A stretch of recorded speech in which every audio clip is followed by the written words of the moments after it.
ప్రకటన గ్రంథము మొదటి అధ్యాయము 2వ వచనం. ప్రకటన గ్రంథము మొదటి అధ్యాయము 2వ వచనం. ప్రార్థన చేసుకుందాం. మహోన్నతుడైన దేవ, పరిశుద్ధుడైన తండ్రి, నీ యొక్క పరిశుద్ధమైన నామమునకు స్తుతులు నాయన. ఈ 2వ వచనాన్ని ధ్యానం చేస్తుండగా నీ యొక్క సన్నిధి కాంతిని తోడుగా ఉంచండి. పరిశుద్ధాత్మ దేవుడు, మా హృదయాలను కదిలించే దేవుడు నీకే కనుక నీకే మహిమ, ఘనత, ప్రభావాలు చెల్లిస్తూ యేసునామం అడిగి వేడుకుంటున్నాం తండ్రి. ఆమేన్.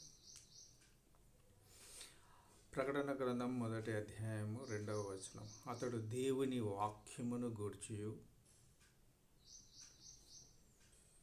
యేసుక్రీస్తు సాక్ష్యమును గూర్చియు తాను చూచినంత మట్టుకు లేక చూచినదంతయు గూర్చి సాక్ష్యం ఇచ్చాను. అతడు దేవుని వాక్యమును గూర్చి యేసుక్రీస్తు సాక్ష్యమును గూర్చి తాను చూచినంత మట్టుకు లేక చూచినదంతయు సాక్ష్యం ఇచ్చాను. దేవుని ప్రియబిడ్డలారా, అతడు అంటే యోహాను. బాప్టిజం ఇచ్చి యోహాను ఉన్నాడు, అపోస్తులుడైన యోహాను ఉన్నాడు. ఇద్దరిని చాలా జాగ్రత్తగా మనం గమనించాలి. బాప్టిజం ఇచ్చి యోహాను ఇక్కడ కాదు, అపోస్తులుడైన యోహాను అని ఇక్కడ అర్థం. అతడు అంటే ఆయనే, అపోస్తులుడైన యోహాను. దేవుని వాక్యమును గురించి, యేసుక్రీస్తు సాక్ష్యమును గురించి తాను చూచినంత మట్టుకు సాక్ష్యం ఇచ్చినాడు. సాక్ష్యం చెప్తుంటే ఏమవుతుంది? ఈ యొక్క 9వ వచనంలో, ప్రకటన గ్రంథము 1వ అధ్యాయం 9వ వచనంలో ఉన్నది. ఈ సహోదరుడను యేసును బట్టి కలుగు శ్రమలోను, రాజ్యంలోను, సహనంలోను పాలివాడనై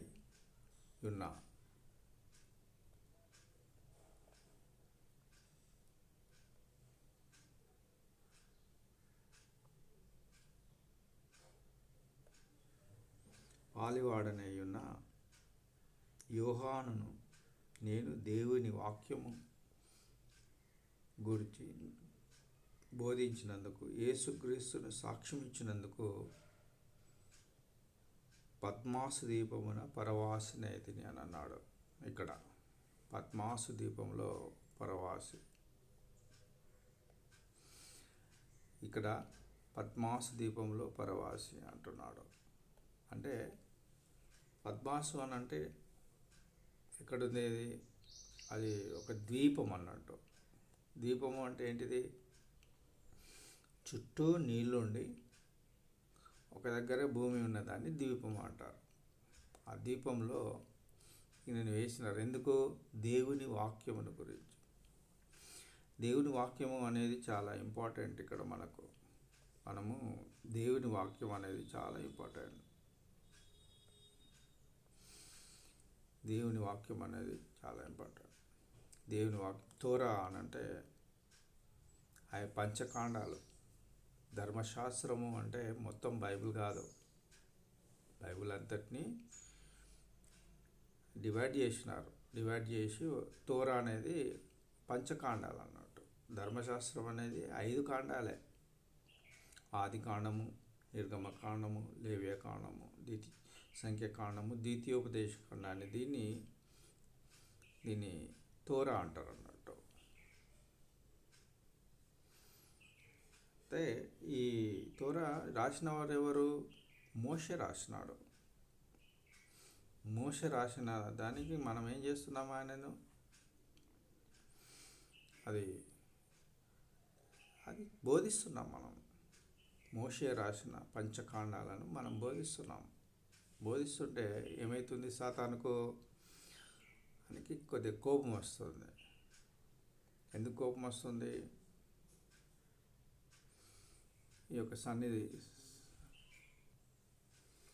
దేవుని వాక్యము చెప్పుట ద్వారా ఆయనకు కోపం వస్తుంది. ఈయనకు సాతానుకు.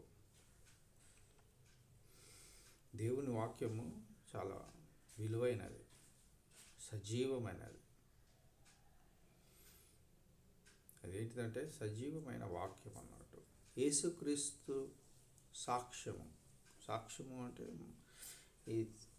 ఇది ఒరిజినల్ టెక్స్ట్లో ఏమంటారు అనేది మనం చూద్దాం.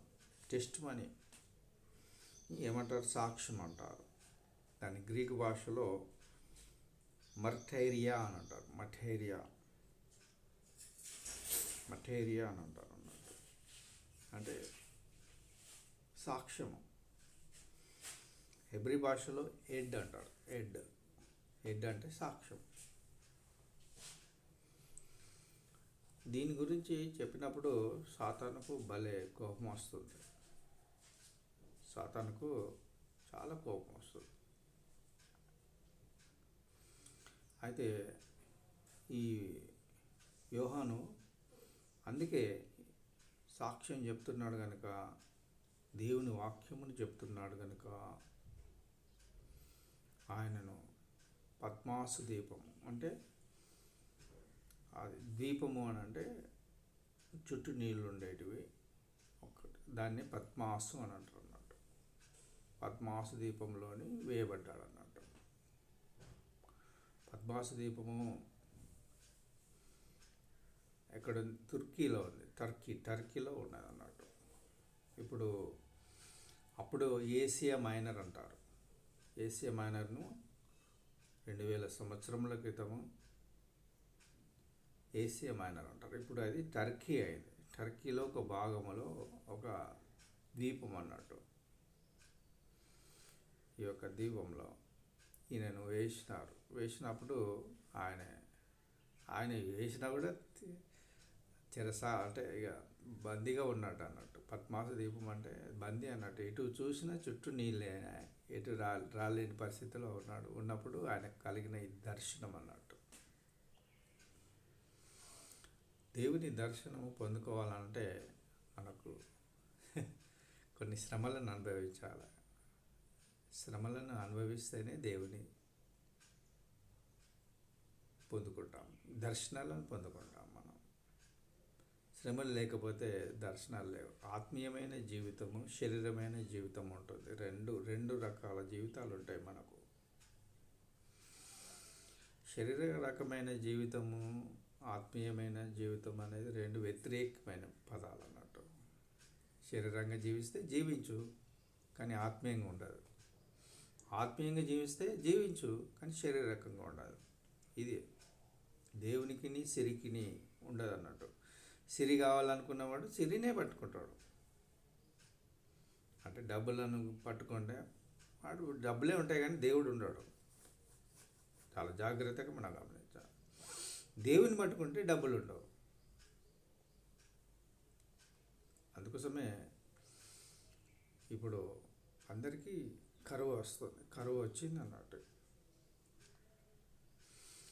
కనుక ఈ ఆత్మీయమైన జీవితంలో మనం ఏ విధంగా ఉన్నాము అనేది ప్రశ్న వస్తున్నాను. ఈ యొక్క ఆత్మీయమైన జీవితంలో మనం ఏ విధంగా ఉన్నాము అనేది ప్రశ్న. ఆత్మీయమైన జీవితంలో మనము మంచిగా ఉన్నట్లయితే శారీరకంగా నశించిపోతాము. అందుకే అతడు దేవుని వాక్యమును గురించి, దేవుని వాక్యము అంటే ఏంటిది? ఆయన యేసు ప్రభు. దేవుని వాక్యము అంటే యేసు ప్రభువే. ఆయన గురించి సాక్ష్యం చెప్పడం అన్నట్టు. మర్టైర్ అని అంటే ఇప్పుడు యేసుక్రీస్తు గురించి చనిపోయిన వాడిని కూడా మర్టైర్ అంటారు అన్నట్టు. ఆ యొక్క భాష అది గ్రీకు భాష. అది గ్రీకు భాషలో 50 లక్షల పదాలు ఉన్నవి. ఎన్ని పదాలు? 50 లక్షల పదాలు. అదే ఇంగ్లీష్లో చూస్తే 1,50,000 కంటే ఎక్కువ ఉంటాయి అన్నట్టు. 1,70,000 ఉంటాయి అన్నట్టు. గ్రీకు పదంకు ఇంగ్లీష్ పదానికి వ్యత్యాసం చూసినా. అది హెబ్రీ పదంలో ఉంటాయి. హెబ్రీ పదాలు ఏంటంటే 8,000 ఉంటాయి. మన తెలుగు పదాలు ఏంటంటే 70,000 ఉంటాయి.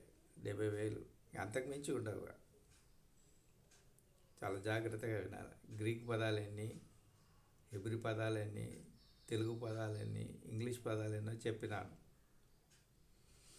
గ్రీక్ పదము 50 లక్షలు ఉంటాయి. హెబ్రీ పదము 8,000 ఉంటాయి.